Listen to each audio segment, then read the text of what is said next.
These sweet and salty fritters can be made with any type of winter squash, such as acorn, honeynut, or in this case, delicata squash. Start by cutting your squash in half and removing the seeds. Then roast them on 400 degrees with a little bit of olive oil until very soft. Or if you're using something like butternut squash, you can cut it into large cubes and cook them in boiling water. No matter which squash or cooking method you use, you want about 2.5 cups of cooked squash when you're done. Once it's cool enough to handle, remove the squash from the skins. If you're using delicata squash, the skin is very thin but also edible, so don't worry if a couple pieces get mixed in.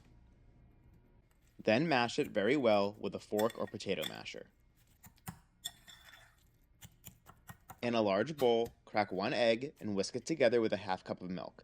Then add all the mashed squash and mix it in until fairly smooth. Next, grate in a pinch of fresh nutmeg and a couple ounces of Parmesan cheese. Also add a big pinch of salt. You could also use spices like cinnamon or allspice. If you wanted these to be on the sweeter side, you could exclude the cheese and add a couple tablespoons of brown sugar. Once everything is incorporated, pour in the flour a little bit at a time. Start with about 3/4 cup and mix it in. Then add a half packet's worth of instant dry yeast along with another half cup of flour.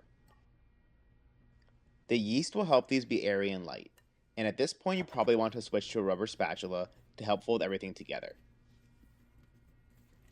I ended up using about 1.5 cups of flour, but the consistency you want should be something between a loose batter and a dough. So aim for something that looks like this. Allow the batter to sit for about 10 minutes so the yeast can activate.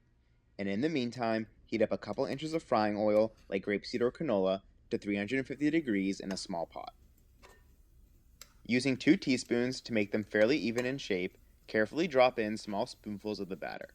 You don't want them to be too big because they'll double in size as they fry, and by the time they're golden brown, you want the inside to be fully cooked. They should fry for about 4 to 5 minutes total, flipping them halfway through. They'll start to naturally flip over once the first side is fully cooked.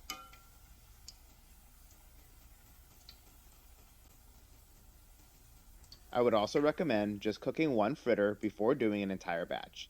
Then you can do a taste test and adjust the batter if you want more seasoning.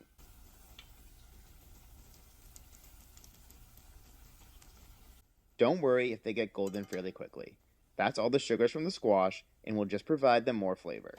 Once they're fully cooked on both sides, take them out to drain on a wired rack, probably with a pair of tongs, and sprinkle them with a little bit of fine sea salt.